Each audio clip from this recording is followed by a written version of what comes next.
Hi, Steph. Carlos Ramirez, NBC Bay Area and Telemundo. Congrats on the win. How would you describe what happened tonight? It was kind of a tale of two halves. I think defensively we were pretty solid all night, and offensively it was kind of hit or miss depending on what kind of shots we could create and the flow. But we stayed with it. A lot of guys off the bench came in and contributed, gave us great energy, and we made it a game. And then kind of made them earn it a little bit. I think the difference between Wednesday and tonight. Wednesday was kind of an ugly back and forth. Nobody could really get separation, and they made some shots down the stretch tonight. Defensively, in the second half, we turned defense into offense, and that was great for us to get back into the game and then, keep that momentum into the fourth quarter. So pretty awesome night considering how the first 28 minutes went. And you played a lot of small ball tonight. How does that affect your game? I mean, it creates a little bit more space, but you got to be on the defensive end. You got to be able to get stops and rebound. And we were able to do that, so we weren't, giving up those second chance points. And from there, our speed and spacing, guys making shots, ball moving around, it helped us a lot. Steph, when you had Zubac on you at the top left by the hash mark, what inspired you to make that pass to Damian Lee? Did you see something instead of just swinging it around the base and go that way? I was trying to get ISO, spacing first. Obviously when you have a big on you, and then I realized that how they regarded me the last two games, that there was going to be a huge crowd kind of pulling over. I just tried to be patient to kind of see where the driving angle was going to be or where, the most efficient pass was going to be. And me and EP kind of had a little unspoken kind of connection. He was going to pin in for Dealey in the corner. It's just about me trying to get it there as on time and on target. And thankfully we connected and Dealey made the shot. So just try to be patient, knowing that they were going to send a lot of bodies my way on that side of the court. What do you think the issue is with the starting lineup right now? Why are you so negative, bro? Minus 20 tonight. Sorry. It's 9 games in. We got a lot to figure out, but we're doing a lot of good things. There's some things we do need to get better at, but that's part of a new team kind of, getting assembled and figuring each other out, and a lot of trial and error. But thankfully we're deeper than we were last year, where you can make subtle adjustments and hopefully win games in the process. But we'll get there. Steph, what do you think the difference between the first half and the second half was defensively? Coach called a timeout in the third quarter. Well, we talked about at halftime. The little things that against this team are important in terms of flying around, being, or talking on defense, but also getting rebounds. I gave up probably 3 or 4 second chance opportunities to Pat Beverly crashing on the weak side. Serge was killing us in the paint. And so, that gives any team confidence that you're going to get more than one shot on a possession. That's hard to guard, especially a talented team like that. So he talked about it at halftime, and then I think in the first 3 minutes I gave up another one. He called timeout and got into us a little bit, and just it's a matter of how you respond from that point. And we kept bodies on guys. We made Kawhi and PG take tough shots. They're obviously capable of making those, but then we secure rebounds and turn that into easy offense. And against a team like that, who not necessarily doesn't like to run as fast as we can, it worked to our advantage.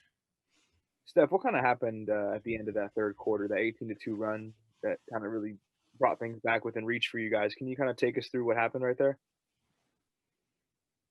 I mean, a lot of us getting stops, running, transition, and then we obviously made shots. And that gave us a lot of confidence that, hey, get stops, good things are going to happen. We can space the floor and get some good looks and find a way to, keep the pressure on them. Just basically flip the game on its head and had some big momentum finishing the third quarter. And then from there, it was a game again, and we took advantage of it in the fourth. Stephen, you and Draymond have pretty much been through everything, seen everything. But what do you want your teammates, especially the new ones, the younger ones, to take away from a game like this? That as you grow, everybody has to be ready for what the game asks for. The bench stayed ready, and they were the difference maker for us. And for, the length of this season, it's going to require everybody to stay engaged, stay committed, stay in the fight, and know that you're going to have an opportunity to help us win games. Obviously Kelly and Wise, in the second half, we're watching it. I think in terms of what we can learn as a unit to make those subtle adjustments, not let go of the rope, as we've been joking about in the locker room, and find ways to learn the lessons that we need to learn early in the season that will make us a very capable basketball team down the stretch of the season. So every night is capable of looking entirely different when you're trying to figure, yourself out and stay competitive. And again, I just like the way we responded, which is night and day different than, those first two games where we would have no business winning a game like tonight. Yeah, for all these years later, when you get rolling like you have at various points in the last week or so, what's it like knowing that when you're shooting it like that, that momentum feeds off of everybody else on the roster the way that it does? I mean, it's necessary, obviously, to be aggressive and to score and play make. The Clippers are a very good basketball team, especially on the defensive end, when they're locked in on the game plan, and they were sending bodies at me everywhere. And you have to find that balance. I think I've been talking about it all year of taking what the defense gives you, making the right basketball play, and trying to get everybody involved, but still being aggressive to score. And it took a minute for it to click. And to your point, if I can create shots and create momentum, scoring the basketball, there's probably going to be some more attention my way. And they know that I'm going to try to make the right play at all times and, get guys going, get guys opportunities. And for us, we just can't get in our feelings like we did in the first half, and myself included, in terms of if it's not clicking, that we kind of, lose our energy a little bit. So that's on everybody, but it's on me, obviously, in terms of just keeping my foot on the gas pedal no matter what's happening in the game. When you say it was not clicking, was that because you seemed to be in rhythm with your shot, but it was tough to get them? Is that what you meant by not clicking in the first half? What was the first part you said? I missed the first part. It seems like you had a good rhythm going with the shot, but you just weren't able to get a lot of them, even though you're hot. Is that what you mean by, not getting your feelings? Yeah. Especially with a team like the Clippers, when I know what they're trying to do and you're trying to figure it out. And so it's that fine balance of being reckless and over aggressive where you get yourself in trouble. I think I got a charge trying to take on all five guys in the second half, or like early in the third quarter, versus being smart with the ball, hunting for my shot, but also just kind of reading the situation and being a little bit more thoughtful around it. So obviously that falls on my responsibility to figure that out. Steph, Malika Bobino with Bobino Sports Break. Is it the message at halftime that Kerr gives, or is it your leadership on the floor that calms the guys? Because you guys rushed a lot of shots that didn't go in, but in the second half, you just kind of got into a really good flow. So is it your leadership as well as Draymond's just to kind of coach them along? I mean, you have Wanamaker come off the bench and give you 8 points. It's on everybody. Myself, Draymond, leading the charge as players in the locker room and on the court. Coach being honest with us around what we're doing right and what we're doing wrong. And you know, at the half, he charged us with playing better defense, being more thoughtful about fouls and second chance points and rebounding.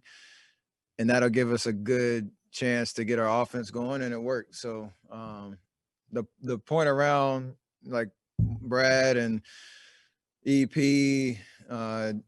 Bays, D. Lee, who came in, and Mike, who came in and gave us great minutes, is what we talk about all the time. We've been talking about it for years now in terms of everybody on the bench having a role, being comfortable in their role and being ready to come in and contribute. And we don't just say that, we live it out. So tonight was a great, you know, example of that. That's a little off topic here, but how important is that personal relationship that you have with Draymond, forged through years of and experiences? How important is that even this year, as far as your leadership goes? I mean, it's huge because we're both trying to figure it out on the fly. We understand what teams we've been on in the past, and we understand the challenge of this year, getting a bunch of new guys, you know, comfortable here and bring the best out of them. And understanding that this is an off season and a start of the year that, I mean, obviously around the league, but we haven't been in before. So it does require an awareness and the consistency in how you're using your voice and leading by example. But it's also like being honest with the different challenges that like the schedule brings and the protocols and the newness of everything, because we are a little, obviously much more comfortable having been around the block. So yeah, it's a 24/7, you know, role and responsibility if we're going to be good this year. How did you take the fact that you started the fourth quarter, and how did you take it? Say what? How do you take the fact that you started the fourth quarter? Oh, I loved it. I was surprised. Actually, me and Mike Brown, he told me third quarter, end of the third quarter break, he said something like he was going to give me a minute. And then I didn't hear what he said after that. I thought I was coming out for a minute. I was going to play like 10 or 11 minutes in the fourth because I had it rolling. But he was like, nah, you're going to keep playing. I'm going to give you a possession or a minute and then take you out. So we had a little fun with that one because it was obviously what the game called for. But, I mean, you know, we'll take it game by game in terms of my minutes and all that type of stuff. But it's fun to know that we can you know, have that kind of back and forth when I'm campaigning for more minutes and they're shutting it down, or vice versa. Tonight it was kind of a surprise that, you know, I didn't even have to ask. Sounds like you guys kind of bullied Steve into it. It wasn't even me. I was just in my own world. I didn't even have to ask. They told me, so that was nice.